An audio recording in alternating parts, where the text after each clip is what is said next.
She is adored for her endearing scenes of mothers lovingly tending to their children, charming, if archaic snapshots of a less progressive time.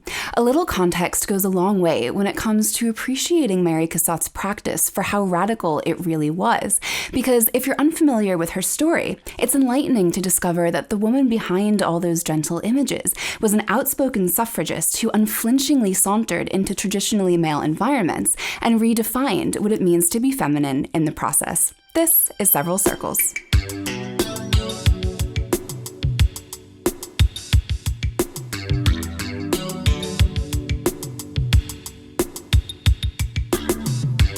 Edgar Degas, Berthe Morisot, Pierre-Auguste Renoir. The Impressionists bequeathed some of the 19th century's most pleasant sensory delights. Luminous and pulsing with short, charged brushstrokes, we can almost feel the breeze whisking the heavy fabric of Madame Monet's dress against her legs, and hear the resonant hum of music and chatter envelop Les Moulins de la Galette. Hazy and dreamlike, these paintings are animated by their vibrance, and that was the Impressionists' objective, not to painstakingly depict what they saw at face value, but to capture the momentary atmosphere of their subject, leaving us with an impression.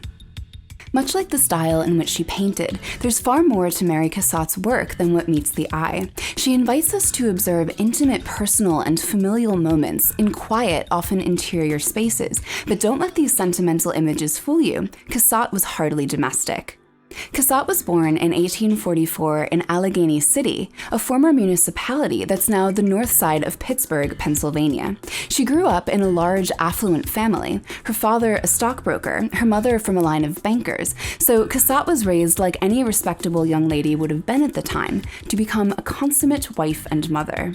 But neither role was in the cards for Cassatt, whose life would be solely devoted to art. She matriculated at the Pennsylvania Academy of Fine Arts in Philadelphia when she was 15. Although she wasn't the only girl in attendance, she was likely amongst the few who were hell-bent on going pro. The Academy proved ill-equipped to facilitate that reality for her. Drawing and painting live models was considered inappropriate for female students, and her teachers failed to take her seriousness seriously. Having already spent several of her formative years in France and Germany with her family, Cassatt decided to drop out and curate her own curriculum in Paris. Her father supposedly proclaimed that he'd rather see his daughter dead than live abroad like some bohemian, but a willful Cassatt wore her parents down, and accompanied by her mother, departed for the French capital circa 1866. The esteemed École des Beaux-Arts wouldn't open its doors to women for another 30 years, so Cassatt studied independently with illustrious French painters like Jean-Léon Gérôme and Thomas Couture. She supplemented her formal training by spending her free hours vigorously studying old master works at the Louvre. Cassatt exhibited her first painting in the 1868 Paris Salon, a prestigious annual showcase organized by the Académie des Beaux-Arts. Her inclusion in the exhibition was noteworthy. She and fellow expatriate artist Elizabeth Jane Gardner became the first American women to have their work accepted. Cassatt's studies were promptly curtailed by the onset of the Franco-Prussian War in 1870. She reluctantly sought refuge back home in Pennsylvania, though she spent the following year culture-starved and pining for her beloved Paris. A fortuitous commission from the Archbishop of Pittsburgh sent Cassatt off to the Italian city of Parma to produce copies of two works by the Renaissance painter Correggio.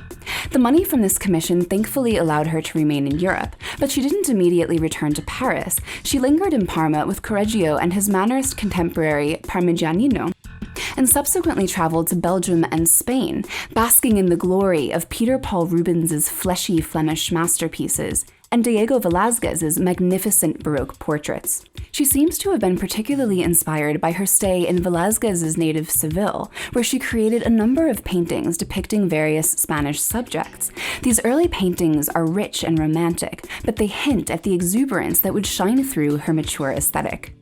In 1874, Cassatt settled back in Paris for good. Her repeated inclusion in the Paris salons established a favorable reputation for her, yet she grew increasingly disillusioned with the tired principles of the Academy and recoiled at the thought of becoming a conventional commercial painter.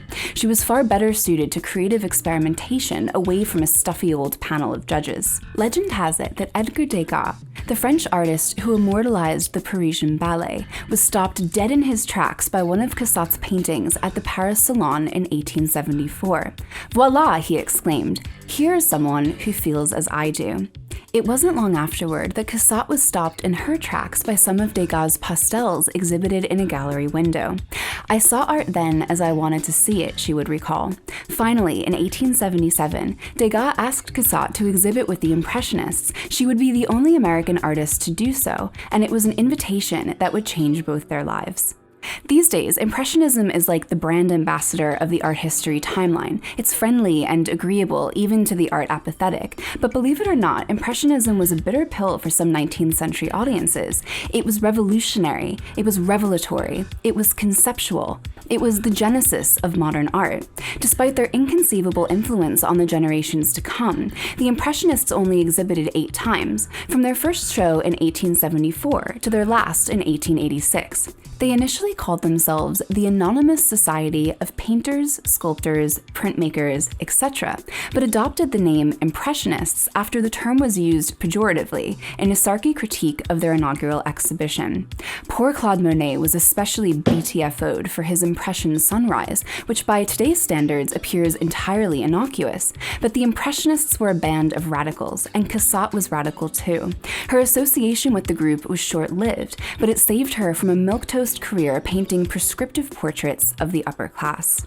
Like her peers, Berthe Morisot and Marie Bracquemond, Cassat couldn't really schmooze with her compatriots in the public sphere. Bars, clubs, and cafes were reserved for men, so she met with them in private and absorbed Paris's cultural splendors with her older sister, Lydia. Lydia came to live with Cassat in 1877, and the sisters served as each other's chaperones to the opera, the theater, and the Louvre, and Lydia regularly sat for Cassat's ever-evolving portrait practice. The artist was resolute not to marry so that nothing could interfere with her work, and Lydia, also unmarried, was her ideal partner, not to mention her ticket to exploring Paris as a single woman with at least some semblance of freedom. Of course, Cassat was bereft then by Lydia's untimely death from kidney disease at age 45 in 1882. Fortunately, Cassat still had a meaningful friendship with Degas, despite his notoriously misogynistic worldview. "No woman has a right to draw like that," was Degas' attempted a compliment upon seeing Cassat's young women picking fruit. She seems to have been tolerant of his old-fashioned brain, even poked fun at it when she got the chance. Together, they indulged their shared proclivities for Japanese art and dove further into their preference for figuration, as opposed to the outdoor or plein-air landscapes preferred by many of their peers. Degas taught Cassat how to maximize the tricky pastel medium and encouraged her to experiment with printmaking, a lesser-known aspect of her practice, though she would make over 200 prints in her lifetime.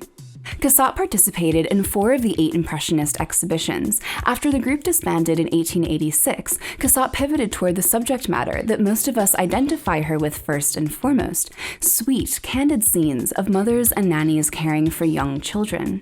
Lydia's death had left Cassat without a suitable chaperone, so she was more often confined to the home, the only place where women could be left to their own devices.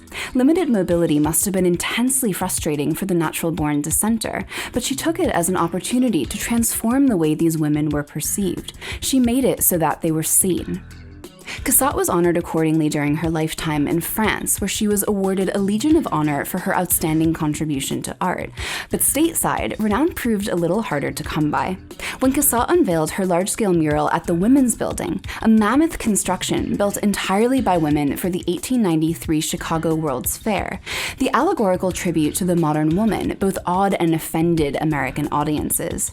Her portrayal of women in the collective pursuit of fame, knowledge, and the arts was eagerly visited by thousands of female spectators, including the suffragist supreme, Susan B. Anthony.